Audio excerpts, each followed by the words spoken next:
It is April 8th, 2026. Here we are. We got a ceasefire, ladies and gentlemen. Great news, right? I mean, there's a ceasefire. Everything's all fantastic. 2 weeks. Iran, USA, buddies, right? Everything's good. You know who's not good and you know who's pissed off? Is. I'm going to talk really quick. There's not really a lot of news, guys. There are stuff that's going on in Is and in Lebanon. Those are basically the two most active places right now. The UAE is there's been some attacks early on today. Saudi, there was some attacks, but really the two countries that are still going at it are Lebanon and Is. Is pissed off about the ceasefire. Even our politicians, they hate it, mainly because man, this was like the momentum was going for Is. You know, they got the U.S. to basically to go in, use $1 billion a day of our U.S. dollars to fight their dirty wars and land grabs is really honestly what it was. You know, destroying things, wanting to take over villages, which they did. They just, basically did what they did in Pali, try and do the same thing in Lebanon. And U.S. now with signing this peace, this ceasefire, it's like, all right, man, let's pause. So let's recap really quick, okay? What's up with what was happening in Iran before this ceasefire, right? We're not going to say who won or who lost. Not going to say it. Although I have a pinned video, what my thing, like the first day or like within the first couple days. But anyways, so Iran, before the war had begun, okay? Iran didn't control the Strait of Hormuz, guys. They weren't collecting money. They weren't in control. Now, before the war, Iran oil was sanctioned. Remember, they've been under sanctions since like the 1980s until now, almost like 45 to 50 years. Insane. And they had like some of the harshest sanctions in the world in history. Iran was not building a nuclear weapon. U.S. bases in the Gulf were assets. We had a lot of bases, and a lot of coverage, a lot of presence, a lot of assets. And inflation was declining, ladies and gentlemen. The economy, we had this whole thing of like quantitative easing. We had all this where, we tried to slowly bring down, they try to bring down the interest rates slowly, not really going too crazy, whatever else. And, we were at, 6.5 on mortgage interest rates, 6. I'm not a financial, a lender or anything. So, whatever, I'm not, but we're looking at like, it was almost at the 5s. Okay. Things were good. And now it's the complete opposite, okay? Where inflation is now increasing, rates are going back up. The Gulf, U.S. air bases, they're not liabilities. And Iran is building a nuclear weapon, which I made a video, which I think they already have one. And Iran now controls the Strait of Hormuz. So let's talk about what is in the peace plan, right? The 10-point peace plan that Iran, basically the U.S. had given Iran a proposal. And Iran's like, no, this is too one-sided, not good for us. Game on. And honestly, I thought they were going to continue. My whole news, everywhere I was reading, Iran came and I think they threw like a little bit of a Hail Mary, that like America's not going to accept this.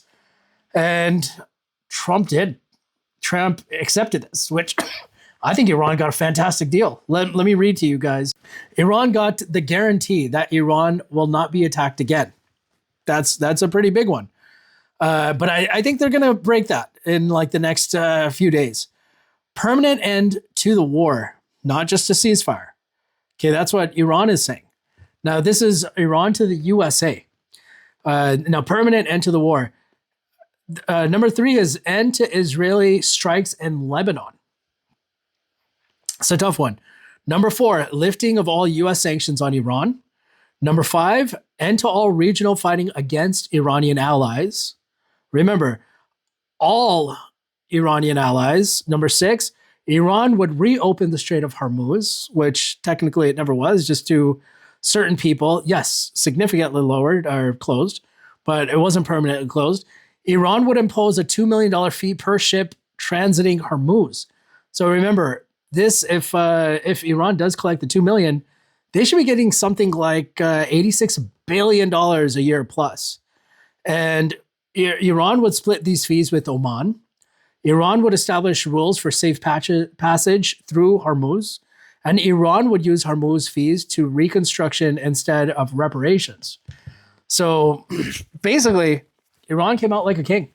They got to control the Strait of Hormuz. They got to continue on with their nuclear stuff, their ambitions. They are going to continue to build. I mean, they came out great.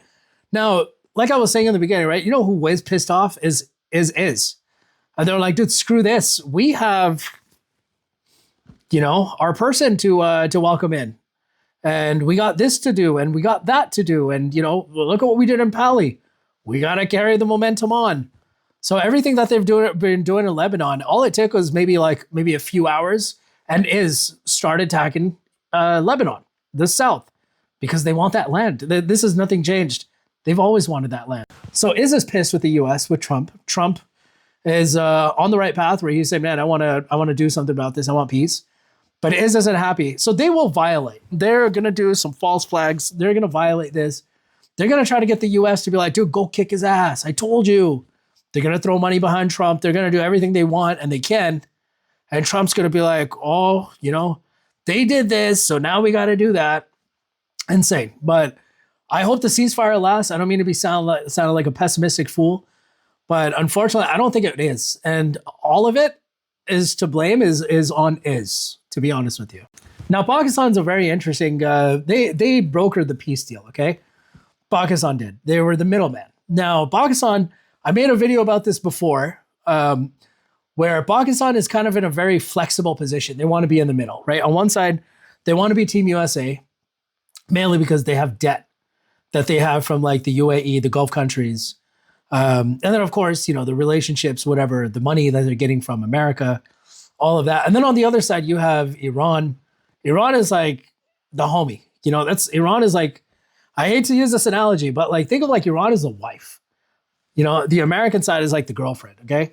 Like the girlfriend, you get the benefits, you get like the sloppy joes, you get all that stuff, right?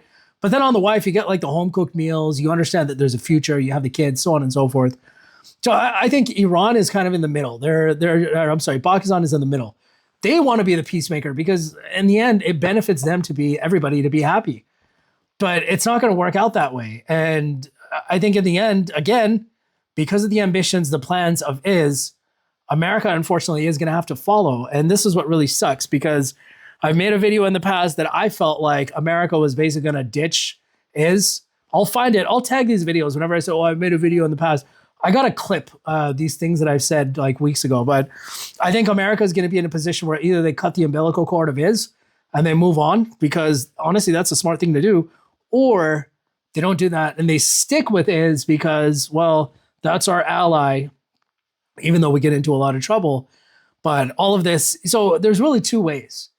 But there's no question that everything has changed. Nothing is going to be the same. Everything has changed so much. Nothing is ever going to be what it used to be. And I think that the US is still going to do like covert operations on Iran, and Iran's expecting it. I think, again, Iran just kind of threw this out like, all right, if we get it, we get it. And they were kind of shocked to be like, oh shit, we got it. Like, great stuff. But then on the other side, I do feel like US was negotiating even before the war had begun with like the nuclear and all that. And on two different occasions, they attacked Iran while negotiating. So I'm a little skeptical, but we'll see what happens. But the good news is we got a temporary ceasefire.